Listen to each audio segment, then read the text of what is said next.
مجھے تو لگا تھا جیسے میری جان نکل گئی۔ میں اپنے باپ سے نظریں نہیں ملا پا رہی تھی۔ وہ کہنے لگے، تم دونوں رات کے وقت یہاں کیا کر رہے تھے؟ فیضان کہنے لگا، میں تو ہوا خواری کے لیے آیا تھا، مجھے نہیں پتا تھا کہ شفق بھی اوپر آ جائے گی۔ اس کمینے نے ساری بات مجھ پر ڈال دی۔ میں نے اسے غصے سے دیکھنا بھی گوارا نہیں کیا، دیکھتی تو اور پھنس جاتی۔ میں نے کہا مجھے گھبراہٹ بہت ہو رہی تھی، میں بھی ہوا خواری کے لیے ہی آئی تھی۔ میرے بابا نہایت غصے سے ہم دونوں کو دیکھ رہے تھے۔ کہنے لگے، چلو نیچے جاؤ، کرتا ہوں تم دونوں کے ہوا خواری کا انتظام میں فوراً سے پہلے اسٹور روم سے باہر نکلی، پھر سیڑھیاں پھلانگتے ہوئے اپنے کمرے میں آ گئی۔ کمرے میں آ کر میں بے حد پریشان تھی۔ سب کچھ الٹا ہو رہا تھا۔ میں اس شخص سے جان چھڑوانا چاہتی تھی، وہ بھی مجھ سے محبت نہیں کرتا تھا، کسی اور کو چاہتا تھا، اور جو کچھ اوپر چھت پر ہوا وہ بہت برا ہوا تھا۔ مجھے سمجھ نہیں آ رہا تھا کہ اب ابو کیا کریں گے۔ دوسرے دن صبح جب میں ناشتہ بنانے کے لیے کچن میں گئی تو امی مجھے بڑی خطرناک نظروں سے گھور رہی تھیں۔ پھر کہنے لگیں، تمہارے ابا نے تمہاری پھپھو کو جلدی آنے کا کہہ دیا ہے، ہو سکتا ہے عید کے تیسرے دن تم لوگوں کو رخصتی دے دیں۔ عید میں بس 15 دن باقی بچے تھے۔ میں نے کہا، اماں اتنی جلدی کیوں؟ وہ کہنے لگی، اپنی حرکتوں پر غور کرو، مت پوچھو تمہارے ابا کے سامنے میں کتنی شرمندہ ہوئی ہوں شفق۔ مجھے تم سے اس قسم کی امید ہرگز نہ تھی۔ کیا ضرورت پڑی تھی تمہیں رات کو چھت پر جانے کی؟ میں کیا جواب دیتی کہ جو مصیبت وہ مجھ پر نازل کرنا چاہ رہے ہیں اسی کا حل کرنے گئی تھی۔ میں نے کہا، امی یہ جو فیضان ہے نا، یہ کسی اور لڑکی سے محبت کرتا ہے، اس نے یہ سب کچھ بتانے کے لیے مجھے چھت پر بلایا تھا، ورنہ میں کیوں چھت پر جانے لگی؟ میری والدہ یہ بات سن کر مجھے پھٹی پھٹی آنکھوں سے دیکھنے لگی۔ اماں کہنے لگی کہ دماغ خراب ہے تمہارا؟ میں نے کہا، سچ کہہ رہی ہوں، مجھے کیا ضرورت پڑی ہے جھوٹ بولنے کی؟ مجھ سے کہنے لگا، چھت پر آؤ، میں نے ضروری بات بتانی ہے، اگر دیر ہو گئی تو پھر مجھ سے شکایت نہ کرنا۔ میں نے کہا، ٹھیک ہے۔ میں چھت پر گئی تو کہنے لگا، دیکھو میری اس شادی میں کوئی مرضی نہیں ہے، یہ سب امی کا فیصلہ ہے۔ میں کسی اور لڑکی سے محبت کرتا ہوں اور تم صرف میری ماں کی خدمت کے لیے رہو گی۔ میں دوسری شادی کروں گا اپنی پسند کی لڑکی سے۔ میرے منہ میں جو آیا میں بولتی چلی گئی۔ یہ سن کر میری ماں کے ماتھے پر بل پڑے۔ کہنے لگی، یہ تو بہت بری بات ہے، ہماری بچی کیا فالتو کی ہے جو اسے صرف خدمت گزاری کے لیے شادی کرے گا؟ کرتی ہوں میں تمہاری پھپھو سے بات۔ میں نے جب اپنی امی کو فیضان کے بارے میں تھوڑا سا بدگمان دیکھا تو فوراً میں ان سے کہنے لگی، امی پوچھنا کیا ہے؟ میں تو کہتی ہوں رشتہ توڑ کے ختم کر کے فارغ کریں۔ آپ کو نہیں پتا، مرد کے دل میں اگر پہلے سے کوئی عورت ہو تو بیوی لاکھ کوشش کر لے کبھی جگہ نہیں بنا سکتی۔ یہ کہتے ہوئے میں نے آنسو ٹپکانے شروع کیے۔ ویسے بھی آنسو جعلی ہو یا اصلی، میری آنکھوں سے فوراً بہتے تھے۔ میری ماں نے نہ جانے میری پھپھو سے کیا کہا کہ چند روز میں پھپھو کراچی پہنچ گئی، اور پتہ نہیں پھپھو نے فیضان سے ایسا کیا کہا کہ وہ کھانے کی ٹیبل پر مجھے غصے سے گھورے جا رہا تھا۔ میں نے جلدی جلدی سے کھانا کھایا اور اپنے کمرے میں چلی گئی۔ رات کو جب میرے سارے بہن بھائی سو گئے تو امی میرے کمرے میں آئی۔ کہنے لگی، باہر آؤ، تم دونوں سے بات کرنی ہے۔ میں نے کہا، کن دونوں سے؟ میری امی کہنے لگی، باہر تو آؤ۔ میں اپنی والدہ کے ساتھ پھپھو کے کمرے میں گئی، جہاں پہلے سے میری پھپھو اور فیضان موجود تھے۔ وہ مجھے دیکھ کر میرے پاس آ گیا۔ کہنے لگا، تمہیں شرم نہیں آتی جھوٹ بولتے ہوئے؟ میں اپنی والدہ کے پیچھے چھپ گئی۔ کہنے لگا، چوہوں کی طرح پیچھے کیا چھپ رہی ہو؟ میرے سامنے آ کے بتاؤ نا، کیا ہوا تھا اس رات؟ میں نے کہا، میں نے امی کو بتا دیا ہے، بس مجھے نہیں کرنی شادی تم سے۔ میری پھپھو کہنے لگی، فیضان بتاؤ مجھے، کون ہے وہ لڑکی جس سے تم محبت کرتے ہو؟ میں اس لڑکی کے ساتھ ساتھ تمہاری بھی ٹانگیں توڑ دوں گی۔ جب تم لندن سے یہاں آئے تھے تب تو تم نے کسی لڑکی کا ذکر نہیں کیا تھا، بڑے خوش تھے، اور تمہیں شفق سے شادی کرنے پر کوئی اعتراض نہیں تھا۔ اب یہ کون سا ڈرامہ ہے؟ وہ کہنے لگا، آپ کی بھتیجی کی وجہ سے۔ اس نے کہا تھا کہ یہ کسی لڑکے کو پسند کرتی ہے۔ پھر مجھ سے کہنے لگا مامی کے پیچھے کیوں چھپی ہے، سامنے آ، مرد بن کے بات کر۔ میری والدہ کہنے لگی یہ کیا کہہ رہا ہے؟ میں نے کہا امی جھوٹ بول رہا ہے، مجھے تو کوئی اعتراض نہیں ہے، میں نے تھوڑی کچھ کہا تھا، آپ اس سے قسم اٹھوا لیں، چھت پر آنے کے لیے اس نے مجھ سے کہا تھا کہ نہیں؟ میری پھپھو نے فیضان کو گھورا، کہنے لگا یہ بھی بتاؤ کہ میں نے چھت پر آنے کے لیے کیوں کہا تھا؟ پھپھو کہنے لگی مجھے کچھ نہیں سننا، ابھی تک بات تم لوگوں کے باپوں تک نہیں گئی ہے، اگر انہیں پتہ چل گیا تو فیضان تم اپنے باپ کے غصے سے اچھی طرح واقف ہو، وہ تمہیں اس زمانے میں جوتے مارنے سے بھی گریز نہیں کریں گے۔ وہ کہنے لگا ٹھیک ہے، اس بات کو یہیں پر ختم کرتا ہوں، مجھے اس شادی پر کوئی اعتراض نہیں ہے، بس سن لیا آپ نے۔ یہ کہہ کر وہ کمرے سے باہر چلا گیا، دروازہ بھی زور سے بند کر کے گیا۔ میری والدہ کہنے لگی دیکھو یہ نہ ہو کل کو فیضان میری بچی کے ساتھ بدلہ لیتا رہے۔ میری پھپھو کہنے لگی ٹانگیں نہیں توڑ دوں گی میں اس کی، اگر اس نے ذرا بھی شفق سے کچھ کہا تو۔ پھر مجھ سے کہنے لگی اگر یہ تمہیں کچھ بھی کہے تو تم بلا تکلف مجھے بتانا، ارے میں تو اس کے ایسے کان کھینچوں گی کہ تیر کی طرح سیدھا ہو جائے گا یہ۔ میں نے جب ہاں میں گردن ہلا دی، لیکن میں بری طرح سے پھنس چکی تھی۔ کچھ ہی دنوں میں ابا اور پھپھا جا کر قربانی کے لیے بکرے بھی لے آئے اور عید بھی آ گئی۔ شادی کی ساری تیاریاں امی اور زونی نے کی تھی، میں تو اپنے ہی کمرے میں بیٹھی رہی۔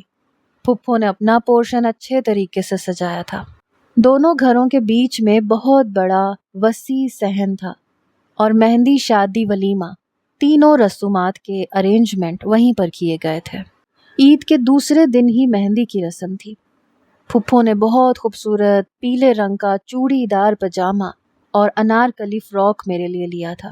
پھولوں کا زیور سب کچھ پہنا کر مجھے باہر لا کر فیضان کے برابر میں بٹھا دیا گیا۔ اس نے سفید رنگ کی شیروانی پہنی تھی اور پیلے رنگ کا دوپٹہ گلے میں ڈال رکھا تھا۔ چہرے پہ ذرا بھی مسکراہٹ نہیں تھی، مسکراہٹ تو میرے چہرے پر بھی نہیں تھی، عجیب زبردستی کا بندھن تھا جس پر نہ میں راضی تھی اور نہ ہی فیضان، لیکن اپنے آپ کو بچانے کے چکر میں اب کی باری میں کچھ زیادہ ہی بول گئی تھی۔ یقیناً اب وہ مجھ سے بدلہ لے گا، یہ سوچ کر مجھے پھر گھبراہٹ سی ہونے لگی۔ مہندی کی رسومات ہوئیں اور میں جلدی سے اپنے کمرے میں آ گئی۔ جس دن شادی تھی صبح سے ہی مجھ پر ایک بے چینی سی طاری تھی، بار بار اس بات کو سوچ کر خوف آ رہا تھا کہ جب میں کمرے میں جاؤں گی تب فیضان کا رویہ میرے ساتھ کیسا ہوگا۔ پھر میں یہ سوچنے لگی کہ مجھے ڈرنا نہیں ہے، اگر میں ڈر گئی تو پھر تو یہ ساری زندگی مجھ پر حاوی رہے گا۔ میں کب سے خود کو با اعتماد ثابت کرنے کی کوشش کر رہی تھی۔ رخصتی بھی ہو چکی تھی۔ میری پھپھو نے فیضان کے کمرے میں مجھے لا کر بٹھا دیا جو اس وقت پھولوں سے سجا ہوا تھا۔ کچھ دیر بعد وہ مسکراتے ہوئے کمرے میں داخل ہوا، لیکن جیسے ہی کمرے میں آیا مجھے دیکھتے ہی اس کے چہرے کے تیور بدلے۔ اندر سے میری حالت بہت ابتر ہو رہی تھی، لیکن پھر بھی میں خود کو با اعتماد ثابت کرنے کی کوشش کر رہی تھی۔ وہ آ کر میرے سامنے بیٹھ کر کہنے لگا جھوٹی لڑکی، شرم نہیں آئی تمہیں میری ماں کے سامنے ذلیل کرتے ہوئے؟ میں نے کہا میں اس میں کیا جھوٹ کہا میں نے، کیا تم اس لڑکی سے محبت نہیں کرتے؟ کہنے لگا ہاں کرتا تو ہوں، پہلے تو میرا دوسری شادی کا ایسا کوئی ارادہ نہیں تھا، لیکن اب تمہیں کر کے دکھاؤں گا۔ میں نے کہا میری بلا سے ایک کی جگہ 10 شادیاں کرو، لیکن تمہارے لیے بہتر یہ ہے کہ مجھ سے ذرا دور ہی رہنا۔ یہ کہہ کر میں بیڈ سے کھڑی ہو گئی۔ کہنے لگا اس بات کا کیا مطلب ہے؟ میں نے کہا سیدھا سا مطلب ہے نا، نہ میں تم سے شادی کرنا چاہتی تھی اور نہ یہ رشتہ نبھانا چاہتی تھی۔ میری بات سن کر اس نے میرا بازو پکڑ کر مجھے واپس بیڈ پر کھینچ کر بٹھایا۔ کہنے لگا ایسے کیسے سویٹ ہارٹ، تمہیں کیا لگتا ہے تم مجھ سے اس طرح کی باتیں کرو گی اور میں تمہیں چھوڑ دوں گا؟ جانے دوں گا تمہیں۔ اس کے بعد اس کی آنکھوں میں بڑھنے والی خماری دیکھ کر میری ریڑھ کی ہڈی میں سنسناہٹ سی ہوئی۔ میں نے اپنا بازو اس سے چھڑوایا۔ میں نے کہا دیکھو دیکھو فیضان، کہنے لگا دیکھ ہی تو رہا ہوں، لیکن صرف دیکھ کے گزارا نہیں ہو سکتا۔ مفت کی شراب بھی کیا کبھی کسی نے چھوڑی ہے شفق؟ مجھ سے یہ امید مت رکھنا کہ آج کی رات میں تمہیں بخشنے کے موڈ میں ہوں۔ میری ماں نے مجھے خاص طور پر تاکید کی تھی کہ شفق کے ساتھ پوری ایمانداری سے رشتہ نبھاؤ، اس لیے… یہ کہنے کے بعد اس نے میرا ہاتھ پکڑ لیا۔ اب میں تو سمجھ نہیں پا رہی تھی کہ کروں تو کیا کروں۔ پھر اس نے اپنی جیب میں سے ایک مخملی سی ڈبیا نکالی، اس کے اندر سے ایک خوبصورت سا کنگن نکال کے مجھے پہنا دیا۔ کہنے لگا اماں نے دیا تھا کہ تمہیں پہنا دوں، ورنہ میرا ایسا کوئی ارادہ نہیں تھا۔ دیکھو میں دل سے تو تمہیں کبھی بھی قبول نہیں کر سکتا، کیونکہ صوفیہ سے بے تحاشا محبت کرتا ہوں، لیکن کیا کروں، اماں نے کہا ہے رشتہ ایمانداری سے نبھاؤ۔ اب میں نے تم سے شادی اپنی ماں کے کہنے پر کی ہے، میں نہیں چاہتی تھی کہ وہ یہ احسان مجھ پر کرے۔ میں نے وائس ریکارڈر آن کیا اور اس سے کہا کہ ابھی تم نے جو کہا ذرا دوبارہ سے کہنا، کیا کرنا چاہتے ہو تم میرے ساتھ؟ کہنے لگا کہہ دیتا ہوں، مجھے دوبارہ کہنے پر بھی کوئی اعتراض نہیں۔ کہنے لگا میں صوفیہ سے بہت محبت کرتا ہوں اور دوسری شادی اس سے ضرور کروں گا۔ تمہارے ساتھ صرف مجبوری کا رشتہ نبھا رہا ہوں، اور وہ بھی صرف اپنی اماں کے کہنے پر۔ میں نے وہ ریکارڈنگ بڑی احتیاط سے پھپھو کو بھیجی۔ میں نے مسکرا کر اسے دیکھا، میرے یوں مسکرانے پر اسے تعجب ہوا۔ کہنے لگا تم مسکرا رہی ہو؟ میں نے کہا اس لیے کہ تم میرا کچھ نہیں بگاڑ سکتے، اور میں یہ سوچ رہی ہوں کہ کچھ دیر بعد جو کچھ تمہارے ساتھ ہونے والا ہے وہ دیکھ کر مجھے بڑا اچھا لگے گا۔ کہنے لگا کیا مطلب، کیا ہونے والا ہے میرے ساتھ؟ میں نے کہا تم مجھے ہاتھ بھی نہیں لگا سکتے۔ وہ کہنے لگا مجھے کون روک سکتا ہے؟ میں نے کہا تم مجھے جانتے ہی نہیں ہو، میں تمہارا وہ حشر کر سکتی ہوں کہ تم سوچ بھی نہیں سکتے۔ ابھی ہماری بات یہاں تک پہنچی تھی جب دروازے پر دھواں دھار دستک ہوئی تو وہ بری طرح سے چونکا۔ میں نے کہا جاؤ دروازہ کھولو، باہر تمہاری شامت کھڑی ہے۔ کہنے لگا کیا مطلب؟ میں نے کہا جا کر دیکھو، اور میں بیڈ سے اٹھ کر کھڑی ہو گئی۔ جیسے ہی دروازہ کھلا ایک زوردار تھپڑ فیضان کے منہ پر پڑا۔ یہ دیکھ کر تو میرا دل بھی جھٹکا کھا کے رہ گیا تھا۔ مجھے نہیں پتا تھا کہ پھپھو اسے تھپڑ مار دیں گی۔ کہنے لگی فیضان مجھے یقین نہیں آ رہا کہ تم ایسے بھی ہو سکتے ہو۔ وہ ہکا بکا پھپھو کو دیکھ رہا تھا۔ پھپھو نے اپنے موبائل سے اس کی باتیں اسے سنائی، جن کو سن کر وہ بڑے خونخوار انداز سے مجھے دیکھ رہا تھا۔ میں نے پھر سے اپنے مگرمچھ کے آنسو بہانے شروع کر دیے۔ سسکیاں بھرتے ہوئے بیڈ سے اٹھی اور پھپھو کے گلے لگ کر جا کر رونے لگ گئی۔ سن لیا پھپھو آپ نے، میں آج کی رات اس کے ساتھ نہیں رہوں گی، بلکہ اس کے ساتھ تب تک نہیں رہوں گی جب تک اس کے دل سے صوفیہ نہ نکل جائے۔ پھپھو کہنے لگی بالکل ٹھیک کہہ رہی ہو تم، اس کی یہی سزا ہونی چاہیے۔ یہ کہتے ہوئے پھپھو مجھے اپنے ساتھ اپنے کمرے میں لے گئی۔ فیضان کے ارمانوں پر جو پانی میں نے پھیرا تھا، میں نہیں جانتی تھی کہ اس کا خمیازہ مجھے یوں بھگتنا پڑے گا۔ اینٹ کا جواب پتھر سے اسے بھی دینا آتا تھا۔ شادی ہوئی، ولیمہ بھی ہو گیا۔ میں اپنی پھپھو کے کمرے میں ہی سو رہی تھی۔ زیادہ تر وقت میں پھپھو کے ساتھ ہی گزارتی تھی۔ ایک رات مجھے شدت سے پیاس لگی۔ میں پھپھو کے کمرے سے باہر نکل گئی۔ جیسے ہی کچن میں گئی اور فریج کھول کر پانی کی بوتل کو منہ لگا کر پانی پی کر بوتل واپس رکھی تھی، ابھی فریج بند بھی نہیں کیا تھا، جب میرے منہ پر کسی نے ہاتھ رکھا۔ مجھے لگا شاید کوئی چور گھر میں گھس آیا۔ میری تو جان نکلی تھی۔ وہ جو بھی شخص تھا میرے منہ پر ہاتھ رکھ کر مجھے مکمل طور پر اپنے حصار میں لے چکا تھا، اور اب مجھے فیضان کے کمرے کی طرف لے کر جا رہا تھا۔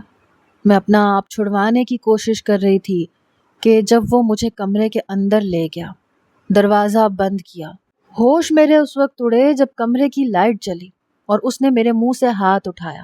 جب میں نے پلٹ کر دیکھا تو فیضان تھا۔ یہ دیکھ کر مجھے بڑا غصہ آیا۔ میں نے کہا تمہیں شرم نہیں آتی چوروں کی طرح میرے منہ پر ہاتھ رکھتے ہوئے؟ یہ دیکھو میرا دل کتنی زور زور سے دھڑک رہا ہے۔ جانتے ہو میں کتنا ڈر گئی تھی میں نے اپنے سینے پر ہاتھ رکھ کر کہا، اور میں واقعی بہت ڈر گئی تھی. مجھے لگا تھا شاید کوئی چور ہے. اچھا، تم واقعی ڈر گئی تھی؟ تمہارا دل زور زور سے دھڑک رہا تھا. میں بھی تو دیکھوں. یہ کہتے ہوئے اس نے اپنا ہاتھ میری طرف بڑھایا. میں فوراً سے پیچھے ہٹ گئی. وہ مصنوعی تعجب سے مجھے دیکھ رہا تھا. اس نے کہا، پیچھے کیوں ہٹ رہی ہو؟ دکھاؤ نا، دیکھوں تمہارا دل زور زور سے کیسے دھڑک رہا ہے. میں نے کہا، خبردار، میرے قریب بھی مت آنا. کہنے لگا، مجھے کون روک سکتا ہے؟ اب اگر تم ڈرامہ کر کے میری ماں کے پاس سو گئی ہو تو کب تک سو سکتی ہو؟ ایک نہ ایک دن تو میری ماں تمہیں میرے کمرے میں چھوڑ دیں گی. پھر کیا کرو گی؟ میں نے کہا، تم کسی ایسی لڑکی سے کیسے کوئی رشتہ قائم کر سکتے ہو جو تم سے محبت ہی نہیں کرتی، کسی اور سے محبت کرتی ہے؟ ضروری تو نہیں کہ تم مجھ سے بدلے لیتے رہو. وہ کہنے لگا، بات تو تمہاری سچ ہے. کوئی بھی مرد ایسی لڑکی کو چھو نہیں سکتا جس کی زندگی میں پہلے سے کوئی مرد ہو. میں بھی ایسا نہیں چاہتا. بس اس دن تمہیں ڈرا رہا تھا، لیکن تم سے دور رہنا تمہارے مسئلے کا حل نہیں ہے اور نہ میرے مسئلے کا حل ہے. جب تک تم میرے کمرے میں نہیں رہو گی، ہم بات نہیں کریں گے تو اس مسئلے کا کیسے حل نکالیں گے؟ اس کی بات سن کر میں نے کہا کہ کیا واقعی تم ابھی بھی میری مدد کرو گے؟ کہنے لگا، ہاں، میں فیصل سے ملانے کی تمہیں پوری کوشش کروں گا. میں پھر سوچ میں پڑ گئی کہ یہ فیصل کون ہے. میں نے کہا، فیصل کون؟ کہنے لگا، تم بھی عجیب ہو یار، بھول گئی؟ ارے بھائی، وہی لڑکا جس سے تم محبت کرتی ہو. میں نے کہا، وہ فیصل تو نہیں تھا. کہنے لگا، پھر کون تھا؟ اس دن تم نے مجھے یہی تو نام بتایا تھا کہ تم فیصل کے بغیر نہیں رہ سکتی، مر جاؤ گی. اب پہلا نام مجھے یاد ہی نہیں آ رہا تھا. میں نے سوچا شاید یہی نام بتایا تھا. میں نے کہا، ہاں سچ کہہ رہے ہو تم. میں واقعی فیصل کے بغیر کسی اور کے ساتھ زندگی گزار ہی نہیں سکتی. پھر میں نے جب خود سوچا تو مجھے اس کی بات بھی ٹھیک لگی. میں نے کہا، پہلے مجھے سچ سچ بتاؤ، میرے ساتھ زبردستی کرنے کی کوشش تو نہیں کرو گے؟ وہ کہنے لگا، نہیں، بالکل نہیں کروں گا. میرا دماغ خراب ہے کیا؟ ویسے بھی صوفیہ تم سے کئی گناہ زیادہ خوبصورت اور حسین ہے. ویسے بھی وہ مجھ سے محبت کرتی ہے اور میں اس سے. میں نے کہا، ٹھیک ہے. اس کے بعد میں پھپھو کے کمرے میں چلی گئی. اگلے ہی روز فیضان نے اپنے رویے کی معافی پھپھو سے مانگ لی اور میں واپس فیضان کے کمرے میں آ گئی. اس دن ہم نے بہت سارے پلان بنائے، خوب ساری باتیں کی. مجھ سے کہنے لگا، تم جانتی ہو صوفیہ کس شہر میں رہتی ہے؟ میں نے کہا، کس شہر میں؟ کہنے لگا، یہیں کراچی میں، اور کل وہ مجھے ملنے کے لیے بلا رہی ہے. پہلی بار میں اسے اپنے سامنے دیکھوں گا. میں نے کہا، یہ تو بہت اچھی بات ہے. کہنے لگا، تم بھی میرے ساتھ چلو. میں نے کہا، میں کیوں جاؤں؟ کہنے لگا، تم ہوگی تو اگر کسی نے مجھے دیکھ بھی لیا تو وہ شک نہیں کرے گا.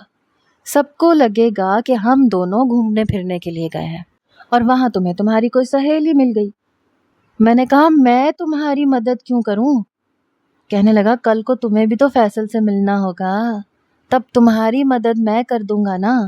اب میری زندگی میں تو کوئی فیصل تھا ہی نہیں. میں نے کہا، ٹھیک ہے، مجھے منظور ہے. میری یہ بات سن کر وہ اور خوش ہو گیا.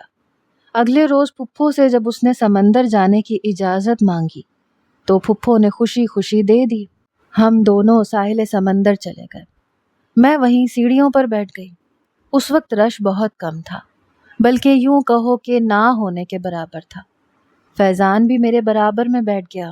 کہنے لگا، ویسے مجھے ایک بات سمجھ میں نہیں آتی، تمہیں پانی سے ڈر کیوں لگتا ہے؟ میں نے کہا، بس لگتا ہے. میں نے کہا، تمہاری صوفیہ نہیں آئی ابھی تک؟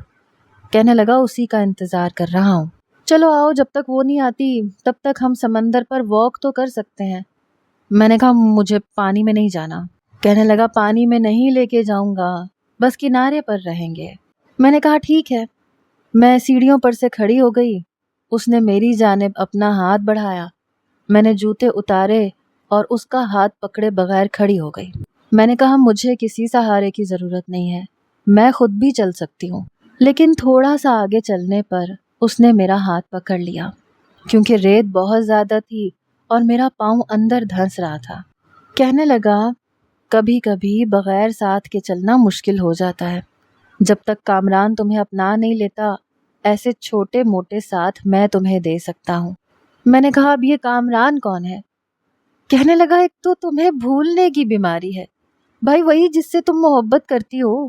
میں نے کہا نہیں، وہ کامران نہیں تھا، وہ تو شاید فیصل تھا۔ وہ کہنے لگا اب یہ فیصل کون ہے؟ کہنے لگا تم نے تو مجھے کامران بتایا تھا۔ کہنے لگا دیکھو تم ایک ہی لڑکے سے محبت کرتی ہو نا، یہ تم بار بار نام بدل کر اپنا امیج میری نظروں میں خراب مت کرو۔ میں سمجھ نہیں پا رہی تھی میں نے اسے نام کون سا بتایا تھا۔ میں نے کہا ہاں شاید کامران ہی تھا۔ فیضان کہنے لگا شاید یہ نام تھا؟ تم بھی عجیب لڑکی ہو، جس سے محبت کرتی ہو اس کا نام تک یاد نہیں ہے۔ میں نے کہا میں نے کون سا پہلے کبھی کسی سے محبت کی تھی جو مجھے نام یاد ہوتا۔ وہ مجھ سے گیلی ریت پہ چلتے ہوئے باتیں کرنے لگا۔ میں نے کہا مجھے بتاؤ تمہاری صوفیہ سے کیسے بات چیت شروع ہوئی؟ وہ مجھے صوفیہ کے بارے میں بتانے لگا، مجھ سے بھی کامران کے بارے میں پوچھنے لگا۔ میں نے اسے جھوٹی موٹی کہانی سنا دی کہ میرے آفس میں کام کرتا ہے وغیرہ وغیرہ۔ باتیں کرتے کرتے مجھے پتہ ہی نہیں چلا وہ مجھے سمندر میں کتنا آگے لے کے جا چکا تھا۔ جب اس نے مجھ سے یہ کہا کہ کتنا اچھا لگتا ہے جب انسان سمندر کے بیچوں بیچ یوں کھڑا لہروں سے ٹکرا رہا ہو، یہ سن کر سب سے پہلے میں نے اس کی شکل دیکھی، پھر سمندر کی طرف دیکھا اور پھر میں نے اپنے پیروں کی طرف نظر ڈالی جو پنڈلیوں تک پانی میں ڈوبے ہوئے تھے۔ برجستہ میں نے دوبارہ سے خوف زدہ نظروں سے فیضان کی طرف دیکھا جو ہنس رہا تھا۔ میں نے کہا تم مجھے یہاں کیوں لے کر آئے ہو؟ کہنے لگا تمہیں اب پتہ چلا ہے، پچھلے 1 گھنٹے سے میں تمہیں یہیں تو لے کے گھوم رہا ہوں۔ یہ الگ بات ہے کہ تمہیں علم ہی نہیں تھا۔ مجھے تو یوں لگا جیسے میں خوف سے مر جاؤں گی۔ میں نے کہا فیضان پلیز مجھے یہاں سے واپس لے کے جاؤ، مجھے پانی سے ڈر لگ رہا ہے۔ کہنے لگا پچھلے 1 گھنٹے سے تو نہیں لگ رہا تھا، اصل میں یہ سب تمہارے دماغ کا فطور ہے۔ تمہیں سمندر سے ڈر نہیں لگتا، بس تمہارے اندر کہیں ڈر چھپا ہوا ہے اور تم اس ڈر کو نکالنا ہی نہیں چاہتی۔ وہ میرے ساتھ کھڑا ہو گیا، کہنے لگا دیکھو سمندر کی طرف، اس کی لہروں کی طرف، میں دیکھتا ہوں کہ یہ تمہیں کیا کہتے ہیں۔ میں نے اس کا ہاتھ بہت مضبوطی سے پکڑ لیا۔ کہنے لگا جب تک تمہارا ڈر ختم نہیں ہو جاتا میں تمہیں یہاں سے باہر نہیں لے کر جاؤں گا۔ اس کی یہ بات سن کر میری آنکھوں سے آنسو بہنے لگے، خوف سے میرا دل کانپ رہا تھا۔ میں نے کہا دیکھو یہ مذاق اچھا نہیں ہے، تم مجھے باہر لے کر جاؤ۔ میں نے اس کے ہاتھ کو اس قدر سختی سے پکڑ رکھا تھا کہ کہیں وہ چھوڑ ہی نہ دے۔ کہنے لگا پہلے آنکھیں کھولو اور ان سمندر کی لہروں کو دیکھو، کچھ نہیں کہیں گی تمہیں، ڈبو کر کہیں بھی نہیں لے کر جائیں گی۔ میں نے نہ میں سر ہلانا شروع کر دیا، میری آنکھیں بند تھیں۔ کہنے لگا ٹھیک ہے پھر یہیں کھڑی رہو اور کچھ دیر بعد میں تمہارا ہاتھ بھی چھوڑ دوں گا۔ یہ سننا تھا کہ میں بالکل ہی اس کے ساتھ لگ گئی۔ میں نے کہا تم مجھے چھوڑ کے کہیں نہیں جاؤ گے، فیضان مجھے باہر لے کر چلو، میں خوف سے مر جاؤں گی۔ کہنے لگا جب تک تم آنکھیں کھول کر اس خوف کو خود سے دور نہیں نکال لیتی میں تمہیں نہیں لے کر جاؤں گا۔ مرتا کیا نہ کرتا۔ میں نے آنکھیں کھولیں اور سامنے سے آنے والی لہروں کو اپنی جانب بڑھتا دیکھ کر میری جان ہی تو نکل رہی تھی، لیکن میں چپ چاپ کھڑی رہی۔ فیضان کا بازو میں نے زور سے پکڑ رکھا تھا۔ میری جان اس وقت نکلی جب اس نے میرا ہاتھ اپنے بازو سے چھڑوایا اور اپنا بازو میرے کندھے پر رکھ کر مجھے بالکل اپنے پہلو سے لگایا۔ کہنے لگا کچھ خوف کم ہوا؟ میں نے کہا ہاں ہو گیا، حالانکہ میری جان نکل رہی تھی، لیکن اگر میں اس سے یہ کہتی کہ مجھے ڈر لگ رہا ہے تو وہ مجھے 1 گھنٹہ اور کھڑا رکھتا۔ جب مجھے کچھ نہیں سوجھی تو میں نے کہا مجھے بھوک لگ رہی ہے، پلیز واپس چلتے ہیں۔ وہ مجھے واپس گھر لے آیا۔ میں پھپھو کے ساتھ لگ کر رونے لگی۔ میں نے کہا آپ کو پتہ ہے فیضان کے بچے نے میرے ساتھ کیا کیا ہے؟ یہ سن کر وہ مجھے حیرت سے دیکھنے لگا۔ پھپھو کہنے لگی اب کیا کیا ہے؟ میں نے کہا آپ کو پتہ ہے نا مجھے سمندر کے پانی سے کتنا ڈر لگتا ہے، اور یہ مجھے سمندر کے بیچوں بیچ لے کر گیا تھا پھپھو، میری جان نکل رہی تھی۔ میں نے اسے بہت کہا کہ مجھے ڈر لگ رہا ہے، کہنے لگا جب تک تمہیں واپس نہیں لے کے جاؤں گا، جب تک تمہارا ڈر نہ ختم ہو جائے۔ آپ کو نہیں پتا، میں خوف کے مارے مر جاتی۔ پھپھو کہنے لگی تمہیں شرم نہیں آتی فیضان؟ میں تمہارا کیا کروں؟ میری نازک سی بچی کو تم سمندر کے پانی میں لے کر کیوں گئے تھے؟ کہنے لگا اماں بہت بڑی ڈرامے باز ہے یہ، وہاں مجھ سے کہہ رہی تھی کہ بالکل ڈر نہیں لگ رہا، اور ابھی باہر گول گپے ٹھوس کر آئی ہے، ڈنر بھی کھلایا ہے اس کو، اور آ کے آپ کو میری شکایت لگا رہی ہے۔ پھر مجھے کہنے لگا ڈر لگتا ہے نا تمہیں، اگلی بار دیکھو میں تمہارے ساتھ کیا کرتا ہوں، سمندر کے بیچوں بیچ لے جا کر تمہارا ہاتھ چھوڑ دوں گا، پھر ڈرتی رہنا۔ پھر کہنے لگا جب تک تمہارا خوف ختم نہیں ہو جاتا میں تمہیں بار بار سمندر لے کے جاؤں گا۔ یہ سن کر پھپھو اسے ڈانٹنے لگی، کہنے لگی خبردار جو تم دوبارہ اسے سمندر لے کر گئے۔ میں رات کو جب کمرے میں گئی تو کہنے لگا ایک تو یہ اماں سے میری شکایتیں لگانی چھوڑ دو ورنہ بہت برا پیش آؤں گا میں تمہارے ساتھ۔ میں نے کہا تم مجھے اندر سمندر کے پانی میں مت لے کے جانا، میں نہیں لگاؤں گی تمہاری شکایتیں۔ کہنے لگا میں نے تم جیسی ڈرامے باز لڑکی نہیں دیکھی، میرے ساتھ کچھ ہوتی ہو اماں کے ساتھ کچھ ہوتی ہو۔ میں نے کہا مجھے یاد آیا وہ تمہاری دوست کہاں رہ گئی، وہ تو آئی ہی نہیں۔ کہنے لگا ہاں پتہ نہیں کیوں نہیں آئی۔ میں نے کہا مجھے تو لگتا ہے یہ سب کچھ فیک ہے، تمہیں پتہ ہے فیس بک پہ لڑکے بھی لڑکیاں بن کے بات کرتے ہیں اور لڑکوں سے پیسے اینٹتے ہیں۔ کہنے لگا آج بہت خوبصورت لگ رہی تھی تم۔ اس کی بات نے جیسے مجھے میری ساری باتیں بھلائیں، بڑے غور سے مجھے دیکھ رہا تھا۔ میں اٹھ کر کھڑی ہونے لگی تو میرا ہاتھ پکڑ لیا، کہنے لگا تم تو فیک نہیں ہونا، ایک جیتا جاگتا وجود ہو۔ پھر کہنے لگا بڑا خوش نصیب ہے عباس جسے تم محبت کرتی ہو۔ میں نے کہا دیکھو مجھے یہ نام اچھے طریقے سے یاد ہے، سمندر میں کامران تھا۔ میری یہ بات سن کے ہنسنے لگا، کہنے لگا کسے بے وقوف بنا رہی ہو، میں جانتا ہوں تمہاری زندگی میں کوئی بھی نہیں ہے۔ میں نے کہا ایسی بات نہیں ہے، میں کسی سے محبت کرتی ہوں۔ کہنے لگا مجھے پتا ہے تم کسی سے محبت نہیں کرتی، بس تمہیں یہ لگتا تھا کہ میں شادی کے بعد تم سے بدلے لوں گا، بچپن کی لڑائیاں یاد رکھ کر تمہیں تانے دوں گا، بس اسی لیے تم نے مجھ سے جھوٹ بولا تھا۔ پتا نہیں کیسے وہ یہ بات جان گیا۔ میں نے کہا تمہیں کیسے پتا؟ میں نے جھجکتے ہوئے یہ پوچھا تھا۔ کہنے لگا جب پہلی بار تم نے مجھ سے یہ کہا تھا کہ تم کسی اور سے محبت کرتی ہو تو میں بہت پریشان ہوا تھا، کیونکہ ہمیشہ میں نے تمہارا ہی خواب آنکھوں میں سجایا تھا۔ کہنے لگا جب میں نے تمہارے سامنے فرضی نام لیا تو تم نے فوراً سے مان لیا، اگر تمہاری زندگی میں کوئی ہوتا تو تم اس کا نام لیتی، میرے بتائے ہوئے فرضی نام پر تم نے ہاں کر دی۔ میں تبھی سمجھ گیا تھا کہ تمہاری زندگی میں کوئی لڑکا نہیں ہے، نہ ہی کوئی فیصل، نہ کامران اور نہ ہی عباس۔ اگر کوئی ہوتا تو تم اس کا نام لیتی، میرے بتائے ہوئے فرضی ناموں پر حامی نہ بھرتی رہتی۔ پھر کہنے لگا اگر تمہیں اس بات کا خوف ہے کہ میں تم سے بدلہ لوں گا تو میرا ایسا کوئی ارادہ نہیں ہے۔ بچپن کی باتوں کو خود پر حاوی مت کرو، جیسے تم سمندر میں اس لیے نہیں جاتی کیونکہ بچپن میں تم ایک بار سمندر میں ڈوبنے لگی تھی لیکن تمہیں ماموں نے بچا لیا تھا، اور اس کے بعد سے تم یوں ہی ڈرتی رہتی تھی کہ سمندر میں جاؤں گی تو ڈوب جاؤں گی۔ جیسے آج تم سمندر میں نہیں ڈوبی، اسی طرح یہ سمجھ لو کہ بچپن میں ہوئی ہماری لڑائی اور جھگڑا وہ بچپن کا تھا، اس کا ہماری شادی شدہ زندگی سے کوئی تعلق نہیں ہے۔ کہنے لگا بس یہی ڈر تھا نا تمہیں، یا کوئی اور بھی وجہ ہے؟ کوئی اور وجہ تھی ہی نہیں، ساری بات بچپن کے گزرے ہوئے واقعات کی تھی جنہیں وہ صاف ختم کر چکا تھا کہ اسے ان چیزوں سے فرق ہی نہیں پڑتا۔ میں چپ ہو گئی۔ کہنے لگا بتاؤ مجھے کیا کوئی اور بات ہے؟ میں نے نہیں میں سر ہلایا۔ کہنے لگا تو پھر انتظار کس بات کا ہے؟ میں نے کہا صوفیہ۔ میری بات سن کر ہنسنے لگا، کہنے لگا کوئی بھی نہیں ہے، جیسے راحیل، فیصل، کامران اور عباس فرضی نام تھے، یہ بھی ایک فرضی نام تھا۔ یہ کہتے ہوئے اس نے میرا ہاتھ پکڑ لیا۔ کہنے لگا ویسے تو میں تم سے کسی بات کا کوئی بدلہ نہیں لوں گا، لیکن شادی کی رات مجھے پھول بنانے کی سزا ضرور ملے گی۔ یہ سن کر میں نے برجستہ اسے دیکھا جو بڑی وارفتگی سے مجھے دیکھ رہا تھا۔ کہنے لگا تمہارے منہ سے اظہار محبت سننا چاہتا ہوں۔ میں نے کہا بس یہ تو بہت آسان ہے، میں کہہ دیتی ہوں۔